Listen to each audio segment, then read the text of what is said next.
Good morning, good evening, good afternoon. This is day 2 of Design a Day, and we will be making a cocktail poster. I saw some inspo that has a bunch of cocktails just made out of gradients, and I found it really fun. I just wanted to do a quick one. Yeah, I need to be better at doing my little voiceovers or whatever, but I ended up learning a bunch of cool things just with gradients and blurs for this poster, so I hope you enjoy. When I'm trying to recreate a poster, I just look at the elements. Immediately, I'm thinking there's just a background and just like very simple shapes like a circle or a rectangle. And then the whole thing gets put into a filter after. I like this one for the tomato sparkling water. The tomato that's above the glass is more sharp, that it gives the vibe that the glass is the one blurring the entire thing. So I want to see if I can do that. Making the glass. I don't know if I remember how to do a gradient fill in Illustrator. Freeform gradient. Perfect. I feel like this is already something. Always duplicating just in case I make egregious mistakes. Ooh, okay. So just a big blur. I feel like that's halfway there. Yeah. Okay. What else? Ice. How would I illustrate ice? I love that it's already blurry, but what I want to figure out is if I can make the drink more vibrant, maybe with a little stroke. Ooh.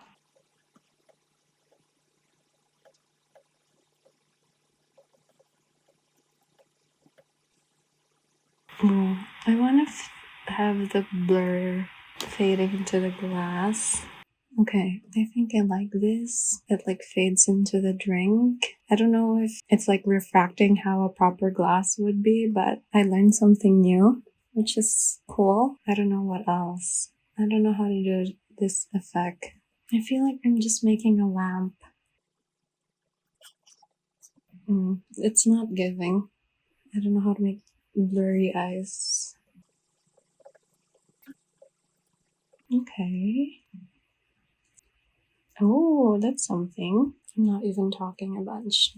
But what has worked so far I have two main shapes.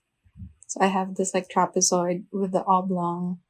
Oh, and it's a stroke instead of a fill with radial blur and a Gaussian blur.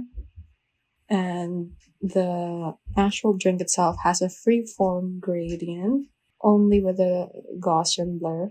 And the ice has a radial gradient with a Gaussian blur. And I'm changing, depending on where the ice is in the drink, I'm changing the other color because the other end color is just white. And then I'm changing it so if it's more on the red part, then it's the other end of the radial is a red. I don't know if it's making sense. So this ice, you can see it more clearly just in the black background because it was in the orange part. It has like a yellowy main color for the gradient, and then I'm playing with the opacity. So the ice that's further back in the glass has less opacity, and the ice that's closer would be has more opacity. Yeah. I'm kind of struggling believing that this is working right now, but I feel like once we add the noise filter, like adding like the end filter will like tie it all together. At least that's what I'm hoping. Oh my god, it's kind of turning into something. Sometimes you just play with Illustrator and then something happens and then you're like, wow, I'm actually a graphic designer. Okay, I finished with the eyes. I don't know if it's visible or noticeable in the poster, but I added this little shape to as the front of the glass. Added Gaussian blur and turned the opacity down. And then what I wanted to see is what if I add a fun little straw? And because all of the ice cubes are their own layers, I wanted to see if I can put the straw like in the middle of everything. Okay. Oh my gosh! What? That's so cool! Like putting it behind. I Oh love. wow! And it's everything I've done is just Gaussian blur, radial blur, and opacity. Like that's such a cool effect. Oh my god! I think we're done. I think let's just add some typography. I'm kind of thinking about it. Like, what if I do a type treatment that's like wrapped around? Ooh. I like that in my inspo photos, all of the typefaces are very thin. I think I'll try to find something like that. I always start with my favorite font, Noy Montreal, and see how that looks like. I think like a goldish color would be great. I don't know why, but like looking at tequila, it looks like it's misspelled. But it's not. Yeah, it looks like a fake word.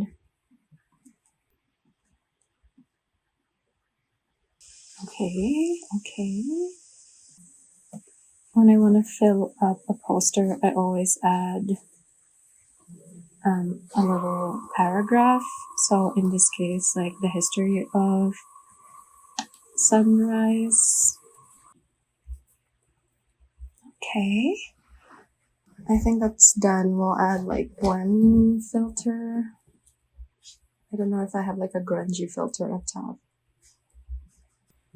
Where do you get all your like assets like that? It's like I've started collecting textures at grade 9. Yeah. So all of my folders are very messy.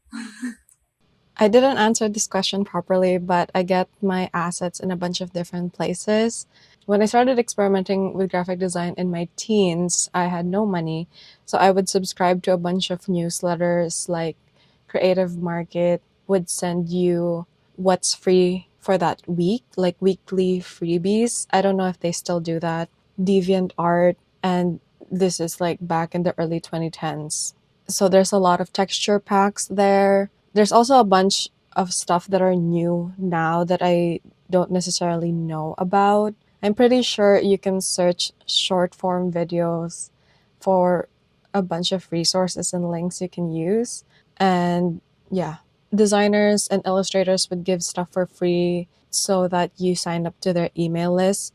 So it's just collecting a bunch over time, but there's a bunch of free stuff all around. The only caveat is you need more effort to find them because they're free. Make sure to double check the licensing, that if you're doing it for a client, make sure that it's available for commercial use. So yeah. Oh, you know, a great place to find assets is in museum archives. What? Yeah, like if you just go to like the Met or, you know, like famous museums, they would usually have like free resources because copyright laws, if the artwork is created like 70 years after the creation, it becomes copyright free. So like really old paintings from like Art Nouveau or whatever, they're like free for commercial use now because it's been more than 70 years. That's so interesting. Yeah. Oh, that's it. What's that? That's it. This is the final. This is beautiful. How fun. We learned something new. I got to play with gradients. It's like one of those things where you only will point it out because you made it and you're the only one who knows the mistakes, but this is gonna bother me how the gradient is not smoothly transitioning and there's like a crisp line here. And that was just how the stroke and the render of the blur played out, but I wanted to make this just a quick poster, so I didn't get to fix it. So that's it. We'll see what we make tomorrow. Okay, bye. Bye.